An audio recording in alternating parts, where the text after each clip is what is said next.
विकासाच्या मुद्द्यावरती जळगाव शहरात जातोय, जसं आज जाहीरनाम्याचं हे केलेलं आहे तसं जळगाव शहरातसुद्धा उद्या कोणी प्रश्न केला की जळगाव शहरासाठी काय, हा प्रश्न कोणीतरी विचारेल. पण मी आपल्याला नम्रपणे सांगू इच्छितो की मागच्या 2.5 वर्ष तर आमचं सरकार नव्हतं आणि महापालिकेतसुद्धा सरकार नव्हतं. आमचं किती वेळात होतं हे आपण जनतेला माहीत आहे, आपण मीडियावाल्यांनासुद्धा माहीत आहे. आपल्याला मी परत विनंती करून सांगेन आपल्या माध्यमातून की टीका करण्यापेक्षा माहिती अधिकारमध्ये आपण महापालिकेतून कागद मागावी की जळगाव महापालिकेचं कर्ज केव्हा नील झालं, JDC बँकचं कर्ज केव्हा नील झालं आणि जळगाव शहरात निधी कोणाच्या काळात आला आणि किती निधी आला. आणि हे मी सांगेल की 50% काम जळगाव शहरातलं पूर्ण झालेलं आहे.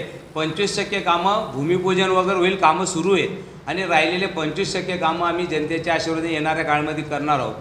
खरं आपल्याला सांगेल जे मेन मुद्दे आहेत, जसं MIDCची घोषणा झालेली आहे, जागेचा सर्वे झालेला आहे की नवीन उद्योग येण्यासाठी आणि नवीन जागा डेव्हलप होण्यासाठी हा निर्णय झालेला आहे. जागा घोषणा झालेली आहे, गव्हर्नमेंटने जागा सर्वे केलेला आहे.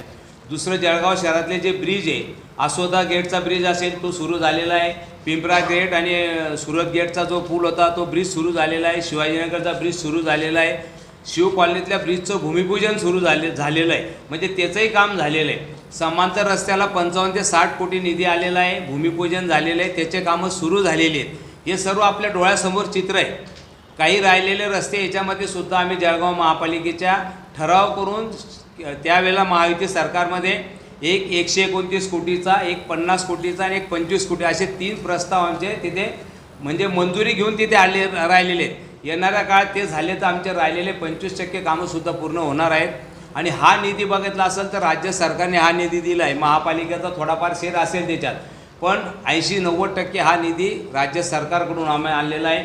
ब्रिजचा तर पूर्ण निधी आम्ही राज्य सरकारकडून आणलेला आहे. आणि मला वाटतं त्याच्यामुळे विरोधकाचा जो मुद्दा नाही, विकासाचं विजन नाही. आणि मला वाटतं आपण विकासाच्या मुद्द्यावरती बोललं पाहिजे आणि विनाकारण टिप्पणी करण्यापेक्षा आम्ही विजनच्या मुद्द्यावरती परत लोकांसमोर जाणार आणि जनता आम्हाला परत आशीर्वाद देईल अशी आम्हाला अपेक्षा आहे.